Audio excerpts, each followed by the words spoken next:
I never thought I'd be the second wife of a millionaire. Growing up in a middle-class neighborhood in Philadelphia, that kind of life seemed reserved for characters in the soap operas my mother watched religiously. Yet here I was, Susan Miller Green, 34 years old, married to Michael Green, one of Boston's most successful real estate developers. The morning sickness hit me like a freight train as I leaned over our marble bathroom sink. Our penthouse overlooking the Boston Harbor shimmered with early autumn sunlight, but I could barely appreciate the view. After 3 minutes of waiting, I stared at the pregnancy test with trembling hands. 2 pink lines, unmistakable. "Michael?" I called out, my voice echoing through our spacious master bedroom. No answer. He had probably already left for work, a 7 a.m. meeting with investors about a new development project in Cambridge. Michael was always working. It was how he'd built Green Properties into the empire it was today. I checked my watch. It was Wednesday, which meant my stepson Tyler would be having breakfast downstairs. The thought made my stomach clench tighter than the morning sickness had. At 21, Tyler was only 13 years younger than me, and he had made it abundantly clear from day one that he considered me nothing more than an interloper, a gold digger who had seduced his father after his mother's death. Taking a deep breath, I slipped the pregnancy test into my robe pocket. Michael and I had been trying for months, and now that it had finally happened, I couldn't wait to tell him. But first, I'd have to navigate another uncomfortable breakfast with Tyler. The kitchen was all sleek surfaces and high-end appliances. Tyler sat at the island, scrolling through his phone while picking at a plate of eggs Benedict prepared by Marta, our housekeeper. "Good morning, Tyler," I said, attempting a smile. He barely looked up. "Morning." I moved to the coffee maker, though I'd have to switch to decaf now. "Did your father mention what time he'd be home tonight? Why would he tell me? Aren't you supposed to be the wife?" The contempt in his voice was unmistakable. I poured myself a glass of water instead of coffee. "I was just asking. He mentioned something about dinner with the Coopers, but I wasn't sure if that was tonight or tomorrow." Tyler finally looked at me, his blue eyes, so like his father's, cold and assessing. "What's with the water? No coffee today? That's new." Something in his tone made me hesitate. I wasn't ready to share my news with him before Michael. "Just trying to cut back," I said lightly. "Right." He stood up, leaving his half-eaten breakfast. "Well, I've got class. Tell Dad I won't be home for dinner. I'm meeting some friends in Cambridge." As he walked past me, I caught a whiff of something that wasn't his usual cologne. Alcohol, maybe? It wasn't even 8 a.m. "Tyler, have you been drinking?" He stopped, his back stiffening. "Excuse me? I can smell it. Are you going to class drunk? Your father would—" I never finished the sentence. Tyler whirled around, his face contorted with rage. "My father would what? Take your side? The side of the woman who crawled into his bed less than a year after my mother died? That's not what happened, and you know it." I kept my voice steady, despite my racing heart. "Your father and I met during the charity auction for the hospital. We didn't start dating until months after—" "Bear me the fairy tale."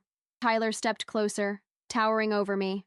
At 6'2", he had inherited his father's height and broad shoulders. "You think I don't see through you? The way you've isolated him from his old friends? How you're always pushing him to spend more on those stupid art pieces you collect?" "I haven't isolated anyone. And the art investments were your father's idea. Everything was fine before you came along." His voice had risen to a shout, and I instinctively stepped back, my lower back hitting the edge of the counter. "Mom would still be—" "Your mother had cancer, Tyler," I said softly. "That had nothing to do with me." His face went white, then red. "Don't you dare talk about her. You don't get to say her name." I raised my hands in a placating gesture. "I'm sorry. You're right. I shouldn't have brought it up." Something in my conciliatory tone seemed to enrage him further. Before I could react, he swung his arm, knocking the glass of water from my hand. It shattered on the Italian tile floor. "Tyler!" I gasped. "Ms. Susan?" Marta appeared in the doorway, her eyes wide. "Is everything okay?" Tyler's face immediately transformed, the mask of the charming son sliding back into place with practiced ease. "Everything's fine, Marta. Just a little accident." Susan wasn't feeling well and dropped her glass. Marta looked uncertainly between us. "I'll clean it up." "No, I've got it," I said, already moving to grab paper towels from the counter. "Let Marta handle it," Tyler said, his voice eerily calm now. "That's what Dad pays her for, right?" I felt a chill at his rapid mood swing. "Tyler, I think we should talk about—" "I'm late for class." He headed for the door, grabbing his backpack from a nearby chair. Then he paused, turning back with a smile that didn't reach his eyes. "By the way, congratulations." My blood ran cold. "What?" He nodded toward my pocket, where the edge of the pregnancy test was visible. "Let's hope the kid turns out better than the mother." After he left, I helped Marta clean up the glass despite her protests, my hands shaking so badly I nearly cut myself. Once she returned to the laundry room, I leaned against the counter, trying to steady my breathing. This wasn't the first time Tyler had shown his temper, but something about today felt different, more dangerous. I pulled out my phone to call Michael, then hesitated. What would I say? That his son had knocked a glass out of my hand and made veiled threats? Michael was always caught in the middle, trying to balance his love for his son with his commitment to our marriage. Instead, I texted my best friend Layla. Can we meet for lunch? Need to talk. Her response came quickly. Verde at 12:30? Everything okay? I wrote back. Yes to Verde. We'll explain then. Nothing urgent, but it was urgent. As I climbed the stairs back to our bedroom to get dressed, I couldn't shake the feeling that something had fundamentally shifted in the dynamic between Tyler and me. And with a baby on the way, I couldn't afford to ignore it. Michael called around 11, his voice rushed. Susan, I'm going to be tied up all day with the Cambridge investors. Don't wait up tonight. We're having dinner and drinks after the site visit. Michael, I really need to talk to you, I said, trying to keep the desperation out of my voice. Is everything okay? You sound strange. I hesitated. I didn't want to tell him about the pregnancy over the phone, and I wasn't sure how to bring up the incident with Tyler without making it sound like I was trying to come between father and son. Again. Everything's fine, I lied. Just missing you. His voice softened. I miss you too.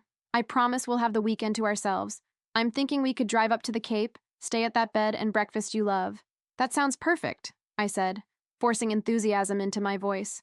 A weekend away from the penthouse, away from Tyler, sounded like exactly what we needed. After hanging up, I finished getting ready for my lunch with Layla.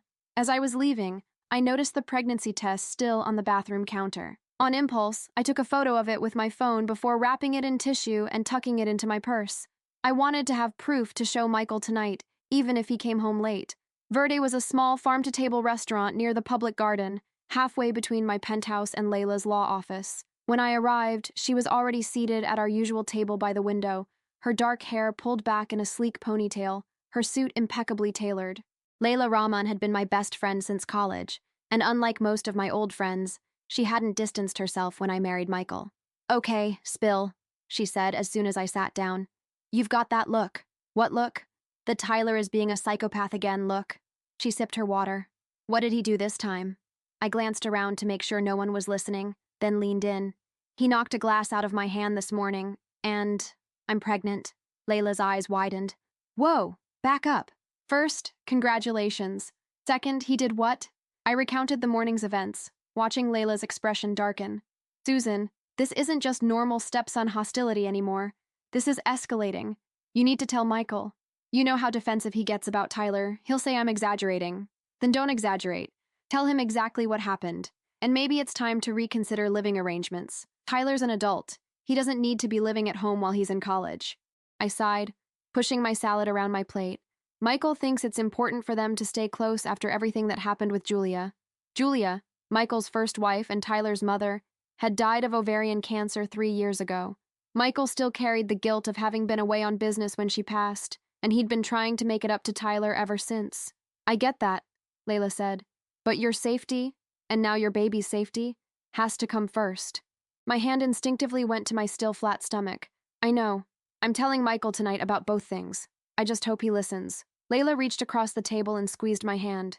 If he doesn't, you call me. You can stay with me as long as you need to. It won't come to that, I said. But even as the words left my mouth, I wasn't sure I believed them. After lunch, instead of going straight home, I decided to walk through the public garden to clear my head. The autumn air was crisp, the trees beginning to turn golden and red. Couples strolled hand in hand while children chased squirrels across the grass. Families. I placed my hand on my stomach again, allowing myself to imagine bringing my child here next fall, pointing out the swan boats, the make way for duckling statues. My phone buzzed with a text from Michael. Meeting running long. Don't wait up. Love you. I texted back, we need to talk when you get home, no matter how late. It's important. Love you too. His response came a few minutes later. Everything okay? I hesitated, then wrote, yes, just need to tell you something in person. When I got home, the penthouse was quiet. Marta had left a note saying she'd prepared dinner and it was in the refrigerator. I wasn't hungry. Instead, I went to my studio, a small room off the main living area where I worked on my illustrations for children's books. It had been my career before meeting Michael, And though I didn't need the money anymore, I loved the work too much to give it up. I was working on a new series about a little girl who discovers a family of hedgehogs living in her backyard. Losing myself in the soft lines and watercolors always calmed me, and today I needed that more than ever. I don't know how long I worked, but when I finally looked up, darkness had fallen outside the windows. The apartment was still silent. I checked my phone, 8:30 p.m., and no new messages from Michael. I tried calling him, but it went straight to voicemail. Michael, it's me. Please call when you get this. I really need to talk to you tonight. I decided to take a shower and change into comfortable clothes while I waited. As the hot water poured over me, I tried to plan what I would say. About the baby. About Tyler. About my growing fear that something wasn't right in this family I had married into. I was just stepping out of the shower when I heard the front door slam. Michael was home earlier than expected. I quickly wrapped a towel around myself and opened the bathroom door. Michael, I'm in the... The words died in my throat. It wasn't Michael standing in our bedroom doorway. It was Tyler, and he was swaying slightly, his eyes bloodshot. Tyler! What are you doing in here? I clutched the towel tighter around my body. Looking for my father, he slurred. Where is he? Hiding from me? He's still at work. You need to leave. Now. I tried to keep my voice firm despite the fear crawling up my spine. He took a step into the room. This was my parents' room, you know, before you. My mom decorated it. Julia had died before Michael bought this penthouse, but I didn't point that out. Tyler, you're drunk. Go to your room and we can talk in the morning. He laughed, a harsh sound that echoed in the large bedroom. Talk? About what? About how you're trapping my father with a baby now? I felt as if I'd been slapped. That's not... You think I don't know what you're doing?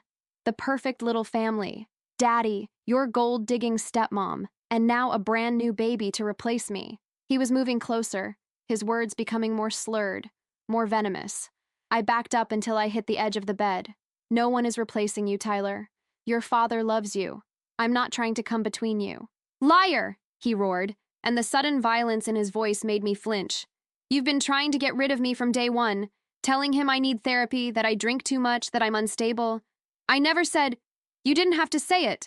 I see the way you look at me, like I'm some kind of problem to be solved. He was only a few feet away now, his face twisted with anger and something else. Pain, maybe.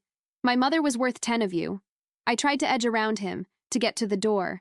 I'm going to call your father. No, you're not. His hand shot out, grabbing my wrist with bruising force. We're going to talk, you and me. Right now. Let go of me. I tried to pull away, but his grip tightened.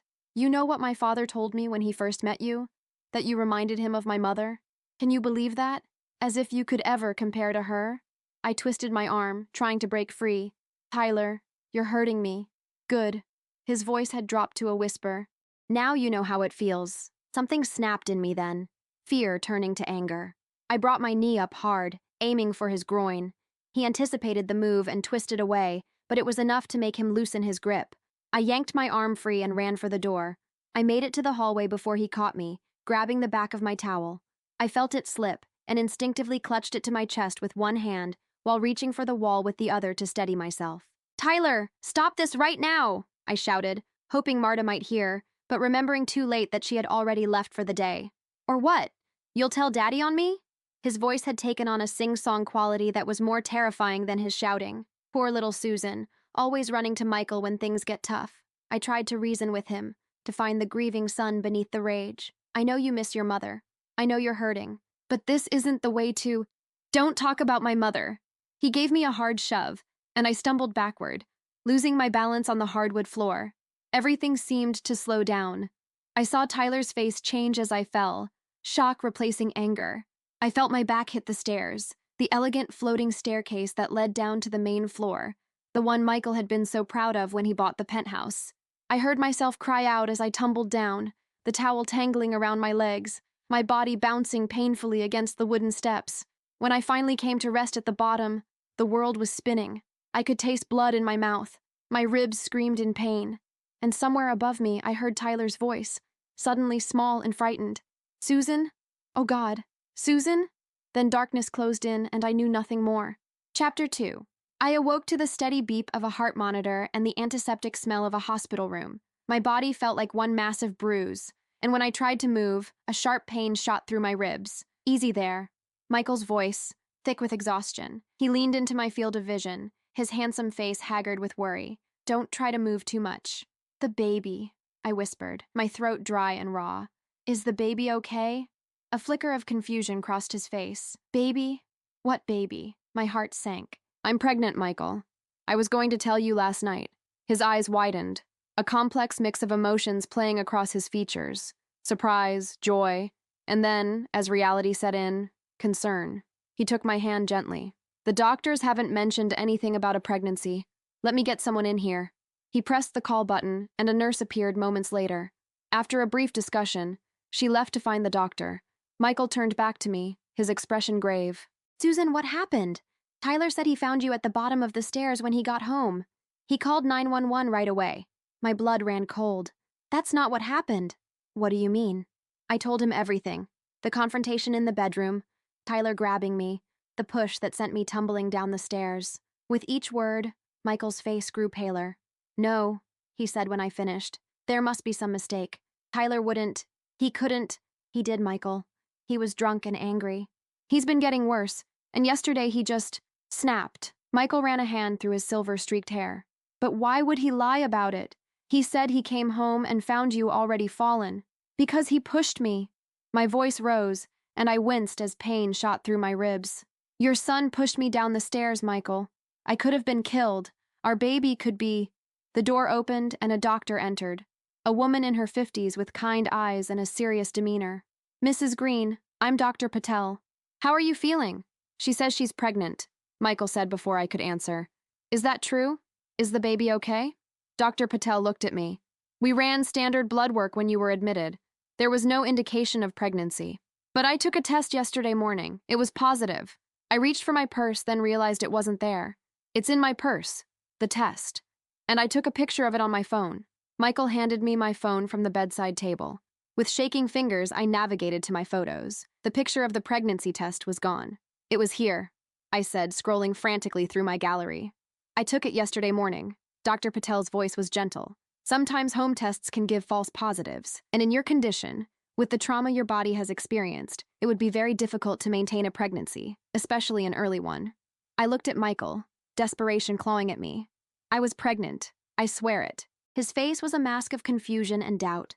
Let's focus on getting you better first. We can sort everything else out later. Dr. Patel explained my injuries. 3 broken ribs, a mild concussion, and extensive bruising. You're very lucky, Mrs. Green. Falls downstairs can be fatal. After she left, Michael sat heavily in the chair beside my bed. Susan, I need to ask you something, and I need you to be honest with me. I have been honest. Is it possible that you... Imagine some of this? The doctor mentioned that concussions can sometimes affect memory. I stared at him in disbelief. You think I'm making this up? That I what? Hallucinated your son attacking me? No, of course not. But you hit your head, and you've been under a lot of stress lately with the new book deadline, and maybe... Stop it, Michael. Just stop. Tears of frustration and betrayal stung my eyes. Your son was waiting in our bedroom when I got out of the shower. He was drunk and angry. He grabbed me, and when I tried to get away, he pushed me. These are facts, not hallucinations. Michael looked torn, the conflict evident on his face. I'll talk to Tyler, get his side of the story. His side? I couldn't believe what I was hearing. There aren't sides here, Michael. There's what happened and what didn't happen. I'm not choosing him over you, he said, but his words rang hollow. I just need to understand. A knock at the door interrupted us. A police officer, a woman with short blonde hair and a no-nonsense expression, stepped into the room. Mrs. Green, I'm Officer Dawson. I'd like to ask you a few questions about your fall, if you're feeling up to it. Michael stood quickly. Is that really necessary?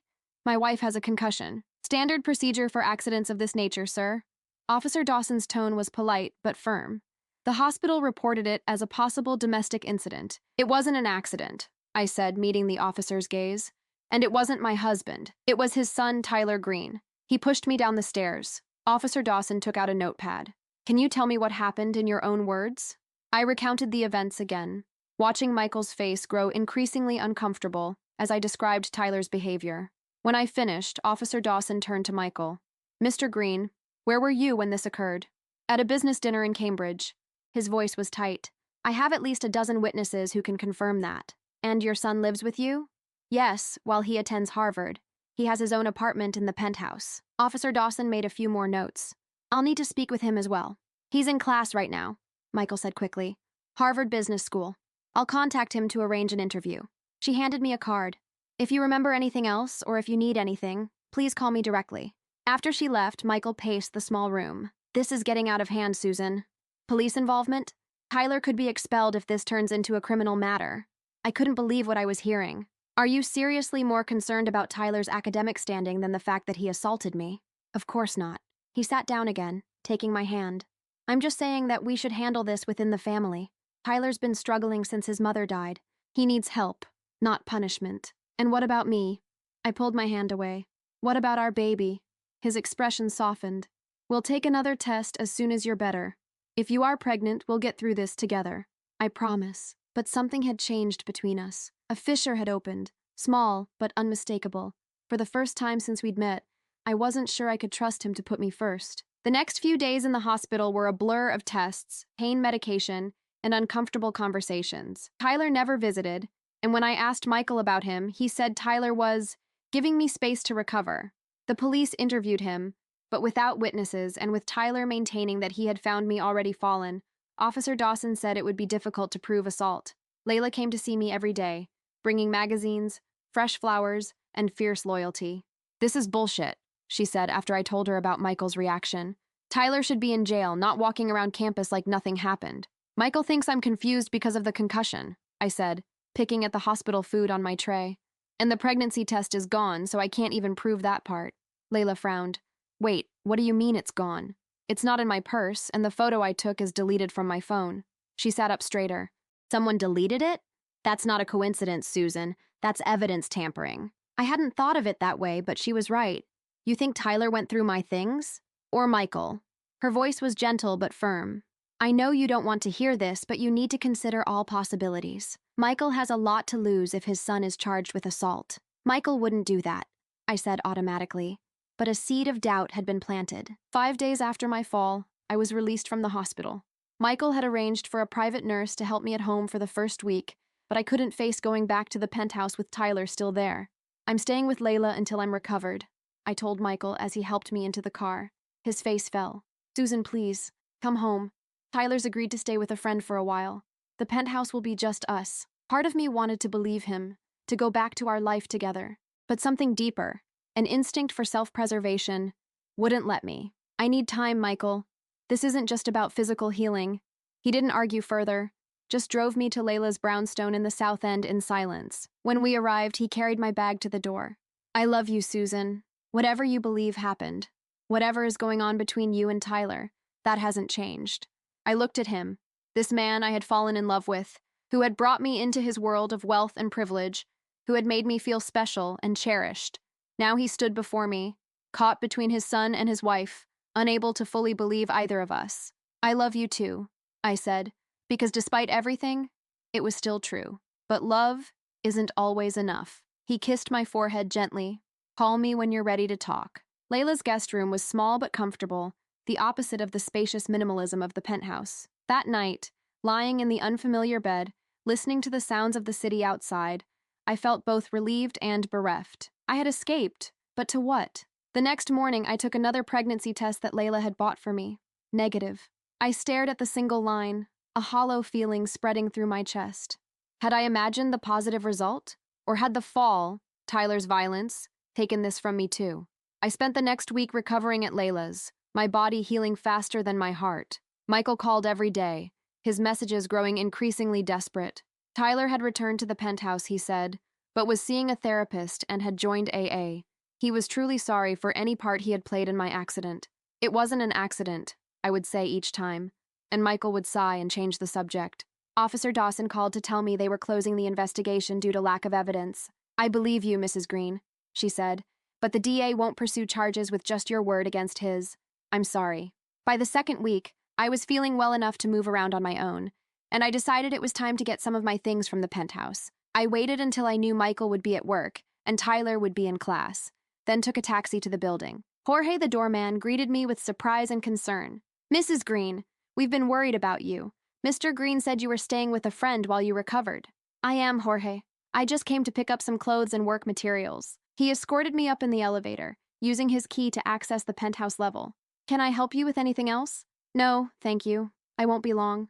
The penthouse was silent and immaculate, as if no one had been living there. I moved through the familiar spaces feeling like a ghost, gathering clothes and toiletries, my laptop and drawing tablets, a few cherished books. As I was packing these items into a suitcase, I noticed something odd. The door to Michael's home office was ajar, unusual, as he always kept it locked. Curious, I pushed it open. The large desk was cluttered with papers, another anomaly for the usually meticulous Michael. I shouldn't snoop, I told myself. But then I remembered the missing pregnancy test, the deleted photo, and my resolve hardened. I began to look through the papers on the desk. Most were routine business documents, contracts, property assessments, meeting notes. But beneath a stack of folders, I found a thick manila envelope with no markings. Inside was a private investigator's report, dated 2 years ago, before I had even met Michael. The subject of the investigation was a woman named Claire Donovan. According to the report, she had been Tyler's girlfriend during his freshman year at Harvard. There were surveillance photos, copies of text messages, detailed accounts of her movements. The final page was a settlement agreement, $250,000 in exchange for her silence and a move to California. Silence about what? My hands trembling, I dug deeper into the desk drawers until I found a USB drive labeled simply CD.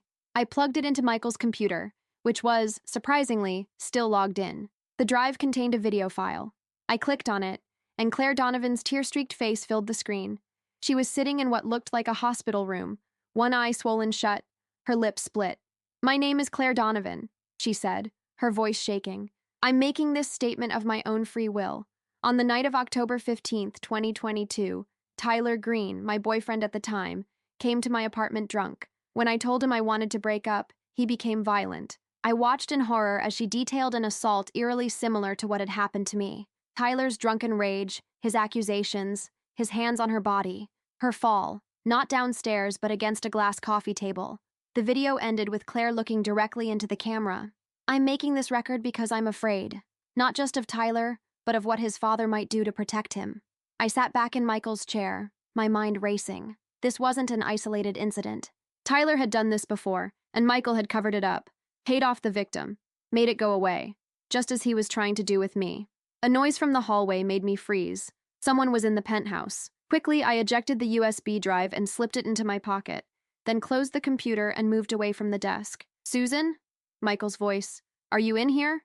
He appeared in the doorway, surprise and suspicion flashing across his face when he saw where I was. "What are you doing in my office?" I tried to keep my voice steady. The door was open. I was looking for some paperwork I left here, for my book contract. His eyes narrowed slightly. "In my desk? I thought I might have left it there the last time we went over our finances." The lie came easily, born of sudden fear. "What are you doing home in the middle of the day?" "Jorge called to tell me you were here." He stepped into the room. "I've been worried about you, Susan. It's been 2 weeks." I needed time to think. I moved toward the door, trying to appear casual. "I just came to get some clothes and work stuff." "And did you find what you were looking for?" Something in his tone made the hair on the back of my neck stand up. "Some of it." I gestured vaguely to the suitcase visible in the hallway. "I should go. My taxi is waiting. I can drive you back to Layla's." He was standing between me and the door now. "No need. Really." I tried to step around him, but he placed a hand on my arm. "Susan, we need to talk. About what happened. About us. About where we go from here." I looked up at him. This man I had married. This man I had loved. Had he known what his son was capable of all along? Had he been protecting Tyler at the expense of other women? At the expense of me? "Yes, we do need to talk," I said. "But not today. I'm still not ready." His hand tightened slightly on my arm. "When then? You can't avoid this forever." "I'm not avoiding anything. I'm healing. From injuries your son inflicted, injuries you seem determined to pretend were an accident." His face hardened. "You hit your head. The doctor said your memory could be affected." "My memory is fine, Michael." I pulled away from him. "And I'm starting to see things very clearly now." A flash of something, worry, fear, crossed his face. "What does that mean?" "It means I know about Claire Donovan." The color drained from his face. "How did you— Does it matter?" "I know Tyler has done this before. I know you paid her off to keep quiet. Were there others?" He stepped back, running a hand through his hair. "It's not what you think. Tyler was going through a difficult time. His mother had just died. He had a drinking problem that we've addressed. What happened with Claire was unfortunate, but it was one mistake. A mistake that you covered up," I said. "A mistake that you paid $250,000 to make disappear. And now it's happening again with me. That's different. You're my wife, and that makes it better? I moved toward the door, clutching my bag tightly. I need to go. Wait. His voice was softer now, pleading. Susan, please. I know how this looks, but you have to understand. Tyler is all I have left of Julia. I promised her I'd take care of him, protect him. Even if it means protecting him from the consequences of his own violent actions, even if it means gaslighting your wife, deleting evidence from my phone. He looked away. I don't know what you're talking about. The photo of the pregnancy test. It was on my phone and now it's gone. Did you delete it or did Tyler? His silence was answer enough. I'm going now, I said, and I'm taking my things with me. He moved aside, but as I walked past him, he said, What are you going to do? Go to the police? They've already closed the case. There's no evidence. I stopped at the door, turning to face him. You know, when I married you, I thought I was the luckiest woman in the world. Now I see that I was just next in line. His face hardened. Be careful, Susan. You've built a good life here. Don't throw it away over a misunderstanding. Is that a threat? It's advice, from someone who loves you. I left without another word, but his advice echoed in my head all the way back to Layla's. It wasn't until I was safely inside her brownstone that I took out the USB drive and really considered what I had found, and what it might mean for my future. Chapter 3. You need to make a copy of that immediately, Layla said, eyeing the USB drive I'd placed on her kitchen table. And then you need to tell Officer Dawson. It was later that evening, and I had just finished telling Layla about my discovery. She paced her small kitchen, her legal mind clearly racing through scenarios. Michael will just say I stole it, I said. And technically, I did. This isn't about technicalities. She stopped pacing and sat across from me. This is about a pattern of behavior. Tyler assaulted another woman and Michael covered it up. That context matters for your case. What case? The police already closed the investigation. They can reopen it with new evidence. She tapped the USB drive. This is new evidence. I wasn't so sure. It's evidence of what happened to Claire Donovan, not to me. It establishes a pattern. It shows that Tyler has a history of violence against women and that Michael has a history of covering it up. She leaned forward. Susan, this isn't just about getting justice for what happened to you anymore. What if Tyler does this to someone else? What if next time, the woman doesn't survive the fall? She was right, and I knew it. But the thought of going up against Michael, his money, his power, his connections, terrified me. I need to think about this, I said finally. Can you make a copy of the drive for me? I want to see exactly what's on it first. Layla nodded, taking the drive to her home office. When she returned, she handed me an identical flash drive. I made 2 copies, one for you, one for me, just in case. That night, I watched the video of Claire Donovan again, feeling sick as she recounted her ordeal. Her story was so similar to mine that it could have been the same script. The drunken rage, the accusations, the physical violence that seemed to come out of nowhere. But there was more on the drive than just her video statement. There were medical reports documenting her injuries, a broken wrist, facial contusions, a concussion. There were photos of her apartment after the attack, a glass coffee table shattered, blood on the carpet, and most damning of all, there were text messages from Tyler, alternating between apologies and threats. I'm so sorry, baby. I don't know what came over me. Please don't tell anyone. I'll make it up to you. If you tell anyone about this, no one will believe you. My father will destroy you. I love you. I need help. Please give me another chance. Stupid bitch. You deserved what you got. Keep your mouth shut if you know what's good for you. As I scrolled through the evidence, another document caught my eye. A psychiatric evaluation of Tyler, commissioned by Michael shortly after the incident with Claire. The diagnosis was chilling. Antisocial personality disorder with narcissistic traits, exacerbated by alcohol abuse and unresolved grief. The psychiatrist had recommended long-term inpatient treatment, noting that Tyler presented a clear danger to himself and others, particularly women with whom he becomes intimate. Michael had gotten a second opinion, then a third, until he found a doctor willing to prescribe outpatient therapy and medication instead. By the time I finished going through all the files, it was nearly dawn. I sat at Layla's guest room desk, my mind racing. This wasn't just about one incident, or even 2. This was about a dangerous young man whose father had enabled his behavior, repeatedly putting others at risk to protect his son. I thought about all the women who might cross Tyler's path in the future. Classmates, girlfriends, colleagues. Would they be safe? Or would they end up like Claire? Like me? The decision, when it came, felt less like a choice and more like an inevitability. I picked up my phone and called Officer Dawson's number. Mrs. Green, she answered, sounding surprised. How can I help you? I have new evidence regarding Tyler Green, I said. Evidence that shows a pattern of behavior. Can we meet? There was a pause. What kind of evidence? Documentation of a previous assault against another woman. Medical reports, photographs, text messages, and a psychiatric evaluation diagnosing him with antisocial personality disorder. Where did you get this evidence? I hesitated. From Michael's office. I know how that sounds, but how about you bring what you have to the station this morning, and we can discuss it? Her tone was neutral, professional. Say, 10 a.m.? I'll be there. After hanging up, I called Layla at her office to tell her my plans. I'm coming with you, she said immediately.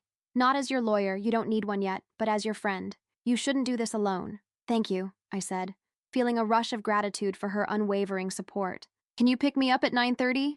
I'll be there. I spent the next few hours preparing myself, mentally and emotionally, for what was to come. I showered, dressed in a simple blouse and pants, and tried to eat some toast, though my stomach was in knots. I was just finishing my tea when my phone rang. Unknown number. Hello? Susan. Tyler's voice, cold and controlled. We need to talk. My blood froze. How did you get this number? You're using your regular phone. It wasn't hard. He sounded sober, which somehow made it more frightening. I know you took something from my father's office yesterday. I said nothing. You need to return it, Susan. It doesn't belong to you. I don't know what you're talking about. He laughed, a sound devoid of humor. Yes, you do. The USB drive. My father noticed it was missing right after you left. Whatever you think you're going to do with it, I suggest you reconsider. Are you threatening me, Tyler? I'm giving you good advice, for your own sake. His voice dropped lower. You've already lost one baby.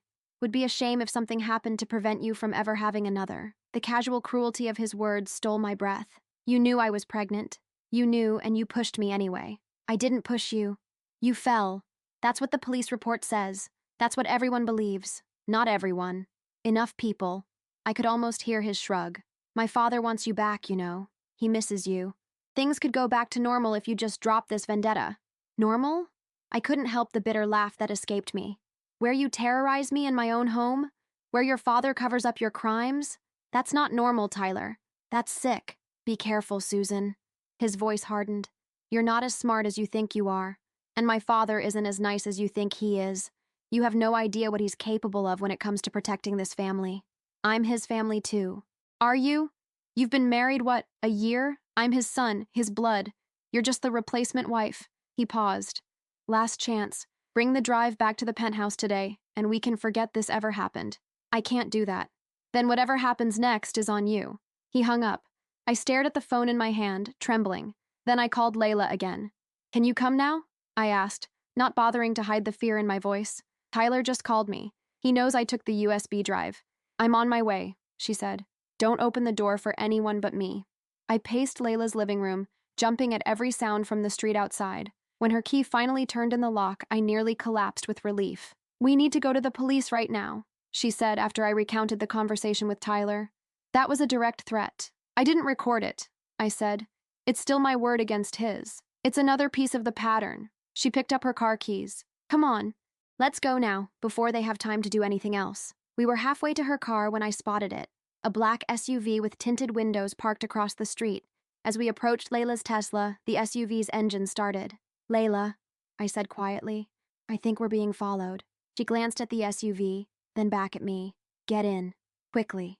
We drove to the police station, the SUV maintaining a discreet distance behind us. Layla took a circuitous route, making sudden turns and doubling back, but the SUV stayed with us. It's definitely following us, she said grimly, but they won't try anything in front of a police station. She was right. When we pulled into the visitor parking at the precinct, the SUV drove past, not slowing. I caught a glimpse of the driver, a man with a buzz cut and sunglasses, before it disappeared around the corner. Who was that? I asked. Probably private security, Layla said. Michael employs a firm for his business. He must have asked them to keep tabs on you.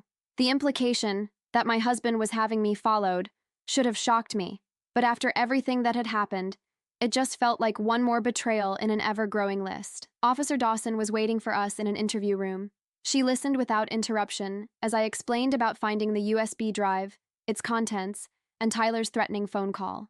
Her face remained impassive, but I could see her taking detailed notes. May I see the drive? She asked when I finished. I handed it over, watching anxiously as she plugged it into her laptop.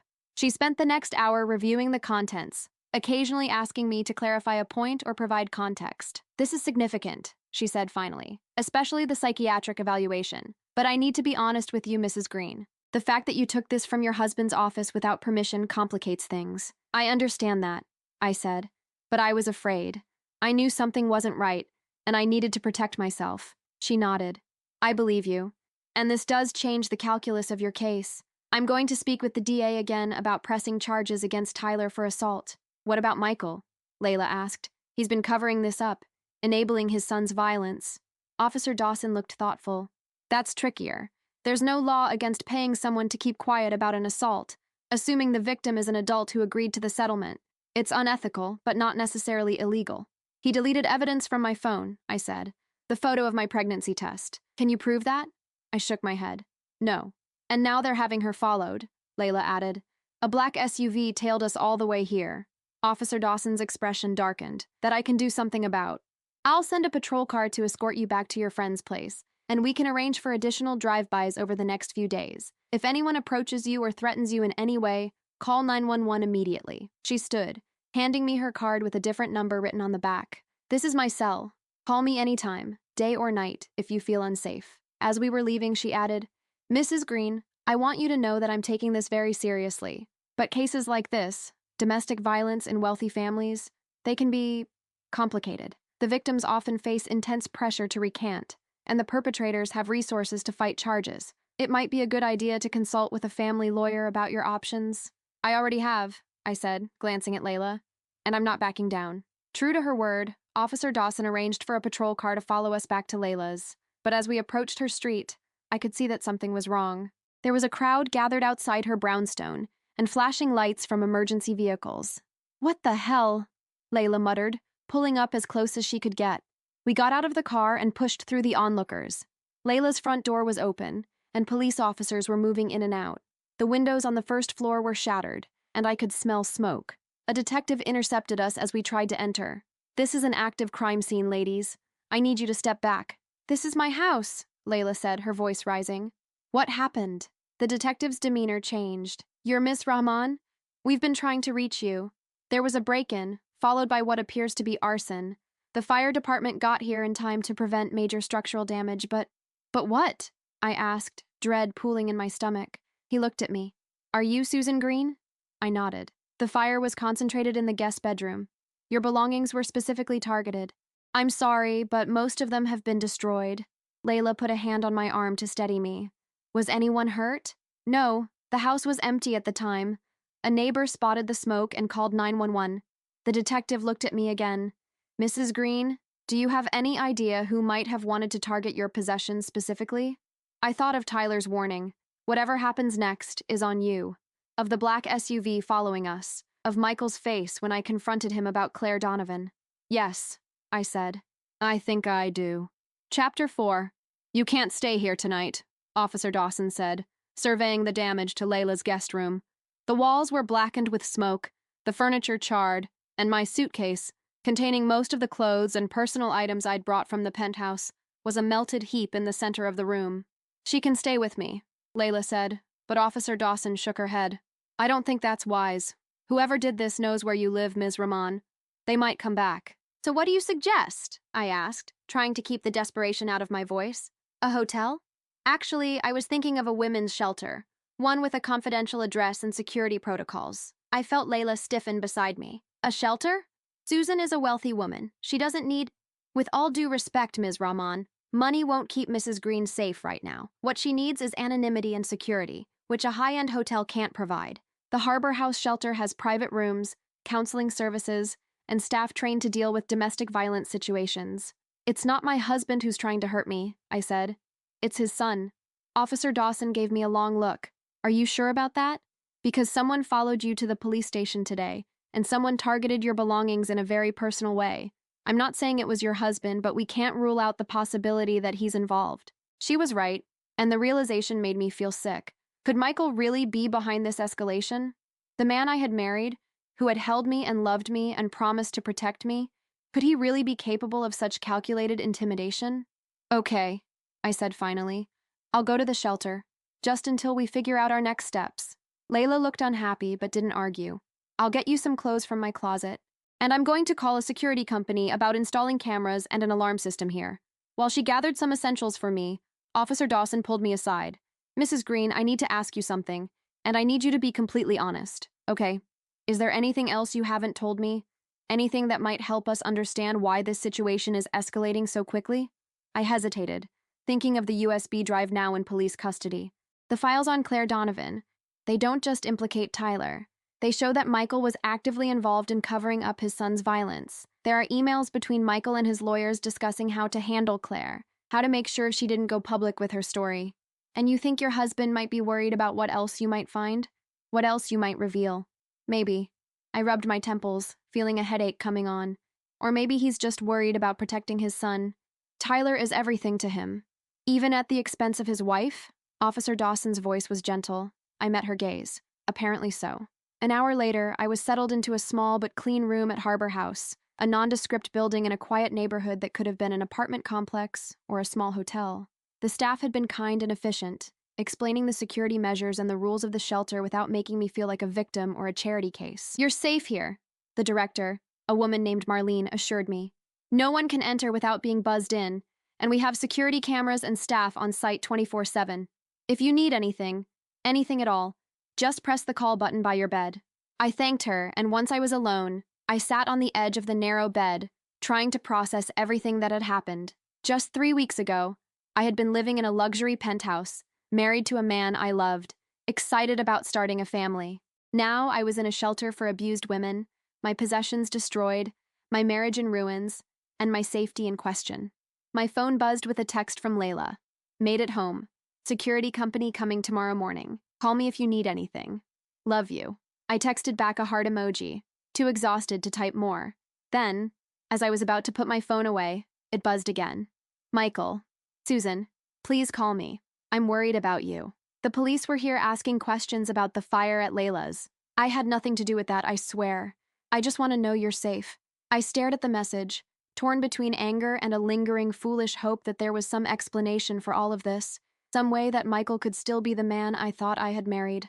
Before I could decide whether to respond, another message came through. Tyler is in trouble, Susan. He's drinking again, talking about hurting himself. He needs help. We both do. Please come home so we can work this out. The manipulation was so transparent that it almost made me laugh. Of course Tyler was the victim now. Of course Michael was appealing to my compassion, trying to make me feel responsible for his son's well-being. I turned off my phone without replying and tried to sleep, but my dreams were haunted by falling, by flames, by Tyler's cold voice saying, "Whatever happens next is on you." The next morning, Officer Dawson called with an update. "The DA has agreed to reopen the investigation into your assault," she said. The evidence from the USB drive was compelling, especially in light of the arson at Ms. Ramon's home. "That's good news," I said, though it didn't feel like a victory. Nothing would until Tyler was actually facing consequences for his actions. "There's more," she continued. "We executed a search warrant on the penthouse last night. We were looking for any additional evidence related to Claire Donovan or other potential victims." My heart skipped a beat. "Did you find anything?" "Yes, but not what we expected. We found financial records showing large payments to 3 other women over the past 5 years, all with NDAs similar to Claire Donovan's. We're working on locating them now. 3 other women. The number hit me like a physical blow. So this has been going on since before his mother died? It appears so. The earliest payment was dated 2019, when Tyler would have been around 16 or 17. Julia had still been alive then, fighting her cancer. Had she known? Had she been part of the cover-ups? Or had Michael kept her in the dark, protecting her from the truth about their son just as he had tried to gaslight me? "There's something else," Officer Dawson said, her voice turning grim. "We found evidence that your husband has been monitoring your phone and email. There was spyware installed remotely, probably when you were still living at the penthouse. That explained how Tyler had gotten my new number, how they had known about my visit to the police station. Can they still track me? Not if you turn off your phone, which I recommend you do immediately. Use one of our burner phones if you need to make calls, and we've set up a new email account for you on a secure server." I thanked her and hung up, then immediately powered down my phone as instructed. The shelter provided me with a simple flip phone, and I used it to call Layla at her office. "They were spying on me," I told her. "And there were 3 other women before Claire Donovan." Layla was silent for a moment. "Jesus, Susan. This is bigger than we thought." "I know. And I'm scared, Layla.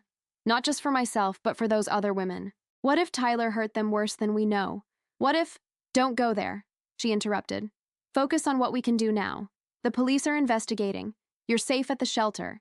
And I've got a security team setting up cameras and alarms at my place as we speak. We're taking all the right steps. It doesn't feel like enough. It never does, she said softly, but it's a start. Over the next few days, I fell into a routine at the shelter. I attended group therapy sessions, though I didn't share the details of my situation. I spoke with Officer Dawson daily for updates on the investigation. I used the shelter's computer to research domestic violence statistics, to learn about antisocial personality disorder, to try to make sense of how I had ended up here. And I thought about what came next. Even if Tyler was eventually charged with assault, even if Michael faced consequences for his role in the cover-ups, my marriage was over. The life I had built with Michael was gone. I would have to start over, rebuild from scratch. The thought was terrifying, but also, surprisingly, liberating. I had been happy before Michael, before the penthouse and the luxury and the complicated dynamics of becoming a stepmother to a troubled young man. I could be happy again, on my own terms. A week after moving into the shelter, Officer Dawson called with news. We've located 2 of the 3 women who received settlements, she said. One lives in Seattle now, the other in Toronto. Both have agreed to speak with us about their experiences with Tyler Green. And the third? There was a pause. We're still looking. The payment was made to a shell company, which makes it harder to trace the actual recipient. What about Tyler? Has he been arrested?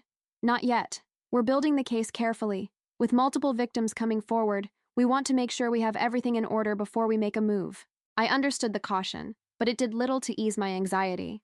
Tyler was still free, still potentially dangerous, and Michael was still protecting him, using his money and influence to delay justice. That evening, as I was returning to my room after dinner in the shelter's communal kitchen, Marlene intercepted me in the hallway. Susan, there's someone here to see you? My heart raced. Who? She says her name is Julia Green. I froze. That's impossible. Julia Green is dead. She was my husband's first wife. Marlene looked confused. Well, she has ID that says otherwise, and she's very insistent about speaking with you. Where is she? In the visitor's room. I can tell her to leave if you're uncomfortable. No, I said quickly. I want to see her. The visitor's room was small and sparse, designed for monitored meetings between shelter residents and approved visitors. Sitting on one of the plastic chairs was a woman who appeared to be in her early 50s, with shoulder-length blonde hair and the kind of bone structure that ages well. She looked up as I entered, and I saw that her eyes were the same shade of blue as Tyler's. You're not Julia Green, I said without preamble. Julia died of ovarian cancer 3 years ago. The woman's mouth curved in a sad smile. That's what Michael wanted everyone to believe. I sat down slowly, my legs suddenly unsteady. I don't understand. My name is Julia Green, she said. Or it was, before I faked my death and moved to New Zealand with a new identity. I've been following the investigation into Tyler and Michael. When I heard your name in connection with it, I knew I had to come back. Why? My voice was barely a whisper. Because you're in danger, Susan. And because I'm the 3rd woman who received a settlement, the one the police can't trace. My mind struggled to process her words. But you're his mother. Tyler's mother. She shook her head, her eyes filled with a grief so profound it took my breath away. No, I'm not. That's the secret at the heart of all of this, the one Michael has gone to extraordinary lengths to hide. I'm not Tyler's mother. I'm his victim. The world seemed to tilt on its axis. What are you saying? I was Michael's 2nd wife, not his first. Tyler's mother, Michael's first wife, died when Tyler was 10. Car accident. She took a deep breath. I met Michael when Tyler was 15. He was charming, successful, seemingly devoted to his son. We married after a whirlwind romance, and at first, everything was perfect. What changed? Tyler changed. Or maybe he was always that way, and I just didn't see it at first. He began to resent me, to act out. And then, when he was 17, he attacked me. Just like he attacked you, just like he attacked Claire Donovan and the others. I struggled to reconcile this with everything I thought I knew. But Michael told me, everyone told me, that you died of cancer. That was the story Michael created after I threatened to go to the police about Tyler.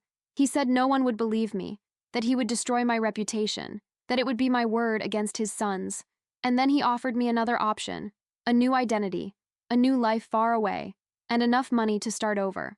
All I had to do was disappear. And you took it? I couldn't keep the judgment from my voice. I was terrified, she said simply. Of Tyler, yes, but also of Michael. because by then I had realized that the son had learned his manipulative behavior from the father. Michael wasn't just covering up for Tyler, he was enabling him, teaching him how to get away with it. I thought of Michael's reaction when I told him about Tyler's attack. The denial, the gaslighting, the subtle threats. Why come back now? After all this time? Because when I left, I told myself that Tyler was young, that with therapy and consequences, he might change. I told myself that by taking Michael's deal, I was giving him a chance to get his son the help he needed. Her voice hardened. But he didn't. Instead, he found other women to victimize. You, Claire, the others. And Michael just kept covering it up, using the same playbook he used with me. So what now? I asked. What do you want from me? I want to help you, she said. I want to testify about what Tyler did to me, about Michael's role in covering it up. I want to make sure that neither of them can hurt anyone else. I studied her face, looking for signs of deception or hidden motives. Why should I trust you? For all I know, you could be working with them, trying to manipulate me into dropping the case. She smiled sadly. You shouldn't trust me. Not yet. But I've given Officer Dawson all the evidence I have. Photos of my injuries, recordings of Michael discussing the cover-up, the original draft of the death certificate he had falsified. She can verify my story. My phone, the burner from the shelter, rang. It was Officer Dawson. Susan, I just got a call from a woman claiming to be Julia Green. She's here, I said. At the shelter. She's sitting across from me right now. Don't tell her anything. Don't agree to anything. I'm on my way. I hung up and looked at Julia, or whoever she really was. Officer Dawson is coming. She'll want to verify your identity. Good, she said. I have nothing to hide. Not anymore. As we waited in tense silence, I tried to process the implications of her story. If she was telling the truth, then everything I thought I knew about Michael, about our marriage, was built on lies. He hadn't been a grieving widower when we met. He had been a man who had forced his abused wife into exile and faked her death to protect his violent son. Officer Dawson arrived 20 minutes later, another officer in tow. She looked between Julia and me, her expression guarded. Mrs. Green, both of you, I need to ask you some questions separately. I was led to another room while Officer Dawson interviewed Julia. Through the small window in the door, I could see them talking, Julia gesturing emphatically, Officer Dawson taking notes.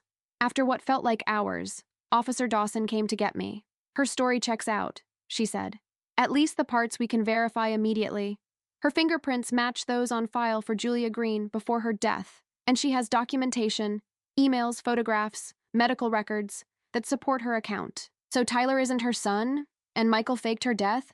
Officer Dawson nodded. It appears so. We're getting a warrant for Michael's arrest now. For fraud, obstruction of justice, and potentially as an accessory after the fact to Tyler's assaults. Relief flooded through me, followed quickly by a wave of nausea. I need to sit down. Of course. Officer Dawson guided me to a chair. This must be overwhelming. That's an understatement. I took a deep breath. What happens now? We'll bring Michael in for questioning, and with Julia's testimony added to yours and the other victims, we have more than enough to arrest Tyler for assault. Will you tell me when you do? When you arrest them? She hesitated. I shouldn't, but yes. I'll let you know. After Officer Dawson left with Julia, I returned to my room, my mind spinning with everything I had learned. I tried to reconcile the Michael I had fallen in love with, kind, generous, seemingly devoted to his son, with the man Julia had described, a man who would fake his wife's death, who would repeatedly cover up his son's violence, who would threaten and manipulate anyone who got in his way. Had there ever been a real Michael? Or had it all been an elaborate performance, designed to lure in women like me, like Julia, like Claire Donovan? I was still wrestling with these questions when my burner phone rang around midnight. It was Officer Dawson, her voice tight with tension. Susan, we went to arrest Michael and Tyler, but they're gone. The penthouse is empty and their passports are missing. We've put out an alert to airports and border crossings, but they could be anywhere, I finished for her. Yes, I'm sending an officer to the shelter, just as a precaution. Don't go anywhere without an escort, okay? I agreed, then lay awake for hours, listening for footsteps in the hallway, for any sign that Michael and Tyler had somehow found me. But the shelter remained quiet, the security systems undisturbed. In the morning, Layla arrived with coffee and news. They found Michael's car at a private airfield in New Hampshire, she said. He chartered a plane to the Cayman Islands last night. They're working with international authorities to track him down. And Tyler? No sign of him yet. They think he might have taken a different route, but they're not sure. I sipped my coffee, feeling oddly calm. So they ran. Yes, Layla said, which is basically an admission of guilt. They won't get far, I said, surprising myself with my confidence. Not with international authorities looking for them. Probably not, she agreed. But in the meantime, you need to think about what comes next for you. The penthouse, the assets you shared with Michael, there's going to be a legal battle. I hadn't even considered the practical implications of all this. I don't care about the money. You should, she said bluntly. Michael used his wealth as a weapon. There would be a certain justice in using some of it to rebuild your life, to help other women in similar situations. She had a point. Will you help me? With the legal stuff? Of course. That's what best friends are for. She squeezed my hand. And in the meantime, you can stay with me once the security system is installed. No more shelter. Are you sure? What if Tyler comes back? What if he blames us for his father being on the run? Then he'll have to deal with state-of-the-art security, panic buttons in every room, and a best friend who's taken up kickboxing. She tried to smile, but I could see the worry behind her eyes. Seriously, Susan, we'll be careful, but you can't live in fear forever. She was right. However this ended, whether Michael and Tyler were caught, whether they faced justice, whether they somehow managed to evade it, I couldn't let them control my life anymore. I had survived Tyler's attack. I had uncovered the truth about Michael's deception. I had found my voice and my courage when it mattered most. Okay, I said. Let's do it.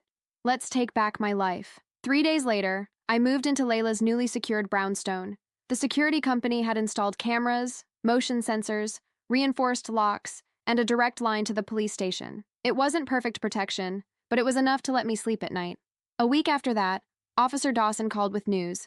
Michael had been apprehended in the Cayman Islands, attempting to access funds from an offshore account. He was being extradited back to the United States to face charges of fraud, obstruction of justice, and conspiracy to commit witness tampering. Tyler, however, remained at large. He had last been seen in Mexico, but the trail had gone cold.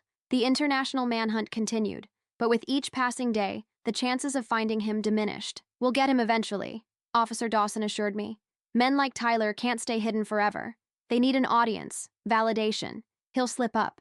I hoped she was right, but I didn't count on it. Instead, I focused on rebuilding. I filed for divorce from Michael, claiming fraud and emotional abuse. I resumed my work as an illustrator, finding solace in creating worlds where children were safe and happy. I started therapy, working through the trauma of what had happened and the guilt I felt for not seeing the truth sooner. And I connected with the other women, Claire Donovan, the two who had been silenced before her, and Julia, Michael's not-dead second wife. We formed a support network, sharing our stories, helping each other heal. Julia, with her first-hand knowledge of Michael's manipulative tactics, became an unexpected ally and friend. He almost destroyed all of us, she told me one evening, as we sat in Layla's living room, the security system humming reassuringly in the background. But we're still here.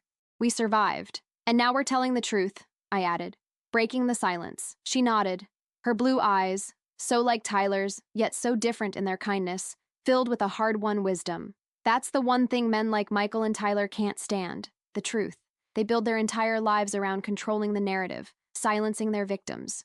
When we speak up, we take that power away from them. 6 months after Tyler's attack, Michael pled guilty to reduced charges in exchange for information about his son's whereabouts. He claimed that Tyler had contacts in Argentina, a country with no extradition treaty with the United States. Whether this was true or just another of Michael's manipulations remained to be seen. I didn't attend his sentencing. I had nothing left to say to him, no closure I needed from seeing him face consequences. The man I had loved had never existed. He had been a carefully crafted illusion, designed to hide the monster beneath. Instead, I focused on the future.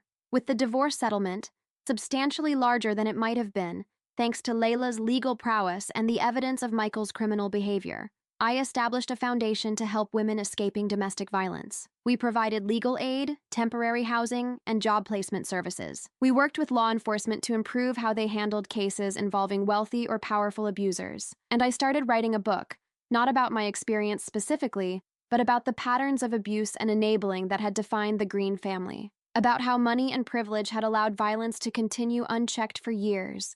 About how the victims had finally found their voices. 1 year to the day after Tyler pushed me down the stairs, I stood in a courtroom in Buenos Aires, watching as he was led in handcuffs to face extradition proceedings. He had been captured after assaulting a woman in a nightclub, his patterns unchanged, his sense of entitlement still intact. He looked smaller than I remembered, diminished by his prison jumpsuit and the reality of his situation.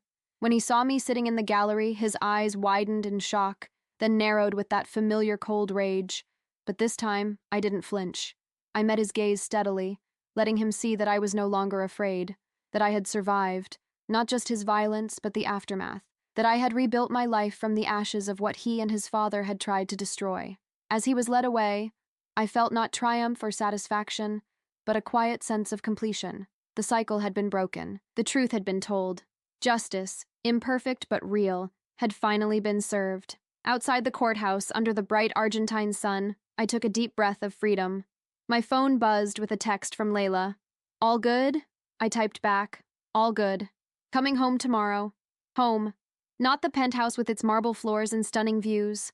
Not the life I had once thought was a fairy tale, but something real and hard-won. Something that was truly mine. I tucked my phone away and headed down the courthouse steps into whatever came next.